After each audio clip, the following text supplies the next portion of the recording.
yes. How will reporting work? Are people required to, with this at-home testing kit, students required to report their results? Yeah, we're asking parents to sign a permission slip in which they agree to either look at the video or get the directions on how to give the test, and then if it's positive, we ask that they commit to calling the school and letting them know that they're positive. That in turn will be put into our system that's currently in place for positive cases. How many tests are going to be done this particular program? How does one- So I think it's a little too early to say because it's an opt-in program. We'll have a better sense of that in the next week or two as districts make a decision. We also have an idea how long this supply will last. Yeah, our thinking right now is that right now we're going to start the program through April vacation and then make a decision later in the spring based on the situation on the ground. School districts decide not to do this yet, it stays as this. Are they going to be responsible for the cost if they continue with the current testing? If they decide to do the current testing, it will be the same program they do now. The two tests, you said, everybody be sent home, but get the two tests. Yep. And they'll get it every other week, so they will get one test 1 week and then the next. That is correct. Yeah. So I don't quite understand, the key to these at-home tests is doing it when you're possibly, right? So how do you decide when the right time is? Not necessarily. I think districts are going to advise families on the best time to take the test based on when they do their pool testing to maximize the effect. So remember, a lot of districts, many districts right now are doing pool testing. Let's say they do it on Thursday. They might want the kids to take their at-home tests on Sunday.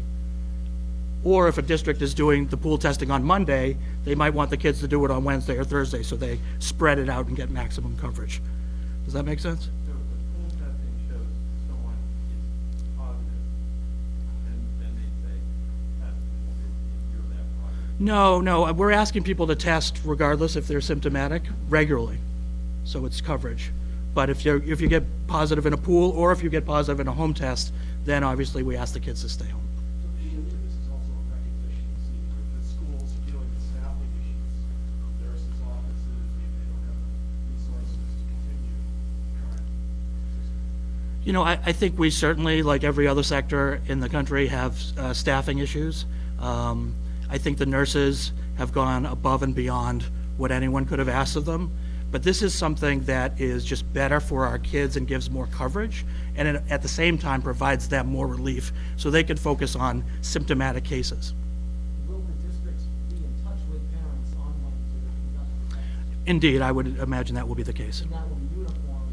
No. among the schools? No, remember, districts do pool testing on different days, and even some schools do them on different days within a district, so it'll have to be specified based on when the pool testing is being done. Would it be the best of all worlds, commissioners, to be able to continue contact tracing plus at-home testing?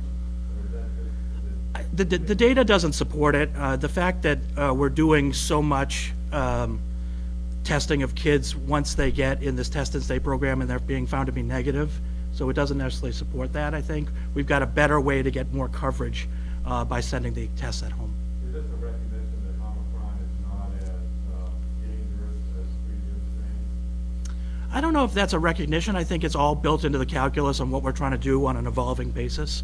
But the reality is we know the kids are, the best place for kids is at school. And we want to do everything we can to make sure that kids can stay in school, but also keep them as safe as possible. And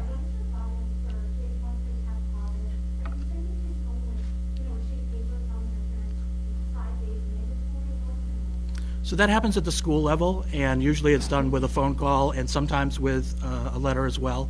But you'd have to talk to each individual district about how it's done.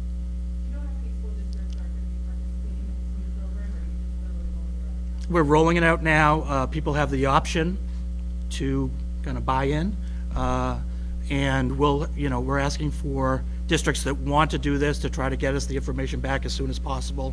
Those that get it back sooner will obviously have priority, but we recognize that because it's a local decision, it may take some time to get this up and running. Will districts that choose to do this get enough kits for every student in the system, or is it going to be a percentage? No, it's for any parent that wants, any parent or staff member that wants to do it, they got to sign the form and they're in. So parents could sign in, either the district can do it overall, it's literally each individual parent in each No, the district has to make the decision first that they want to be in. And then if they do that, part of being into the program is that they get the permission slips from the parents. Do you have enough tests to go through the rest of the year for all the districts that decide who ought to be in and not? Yeah, I don't think supply at this point is an issue. There may, we may need to look at this in the spring and see what the cases are like. And for example, would it be better to stockpile some of these tests in case there's a future surge? I don't know. Those are decisions that will happen down the line. Or right now, you said they're comfortable with the supply of the now. We feel confident at this point. The pool testing would continue alongside that home? If that's what, yeah, pool testing is part of it, yes. Last question. Staff as well, versus. It's for staff as well, yep, that buy into the program. So most districts, not all, but most districts will do symptomatic testing, pool testing, and then if they choose this at-home option as well, they'll do all those three things. There's another layer of safety, is that fair for me to say? Yes, and it's a layer we didn't have before.